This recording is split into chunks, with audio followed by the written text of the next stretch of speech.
This is where they wanted to be.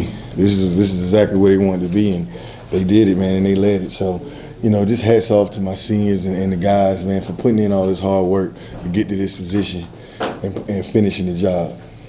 Questions? We talked this week, the asterisk. No more asterisks. How's that feel to get this one? Oh, man. I don't even know if it's a monkey off my back, but, it's a good feeling. It's definitely a good feeling because, we didn't get to go to VCU in 2020. So we told them when we beat Woodside that, this is for the Jacob Coopers, the Eli Kennedys, the George Wilsons, the Kyrie Smiths, all those guys that was on that team. I can't name them all right now.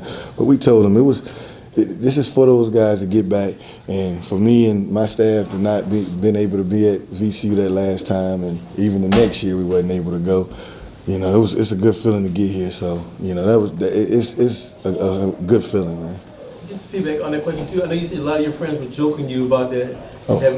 Yeah. Now what are you gonna say to them now? Oh man, they can't say nothing. They can't talk, but they always had something to say, but they can't say much now. We knew we was going. We knew from the beginning of the season that we could get here. And like I said, it's good how they joke with me. You got an asterisk. It's like that's the bubble. That's the bubble championship. There's no more bubble. And these young men right here, man, they made sure we got here, man, and I appreciate them a lot.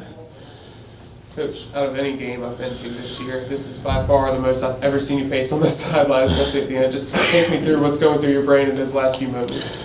Oh, man. It was, you got to stay locked in and think about the next play. I may be pacing, but I'm also thinking about what I'm going to do defensively, especially, when I have a good offensive coach in Rod Cooper. I'm really thinking about what's my next move defensively to try to stop him. And I had to really think hard, because they were flying, and I had to change up defenses as much as possible. So that last 2 minutes, it was a back and forth, and I wanted to hit free throws and win the game. Obviously, we couldn't, but I knew in that last second that, once that free throw went, I knew I had 3 timeouts. But once I seen Cash had that ball, I said, "There's no way I call a timeout because he knows exactly what to do." So I just let him go. Cass, would you say you get better as the spotlight gets brighter, as it's a bigger moment? Yes, I live for moments like that. I've had a lot of plays like that this year, a lot of buzzer beater shots this year. So stuff like that was just second nature. After they make the basket, you get the ball with very few seconds left. What's going through your mind as you're going down court? I knew they wasn't going to get back as well, because when they scored, they was most likely celebrating. And me and Coach are always on the same page with that. I knew he wasn't going to call a timeout, so we just get the ball out quick and make a play.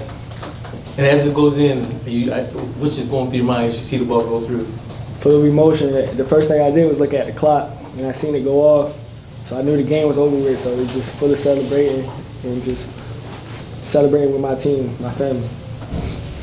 Coach, how comforting is it to know that you have a player that plays the way you're thinking? Man, that's 4 years of fussing, getting on him.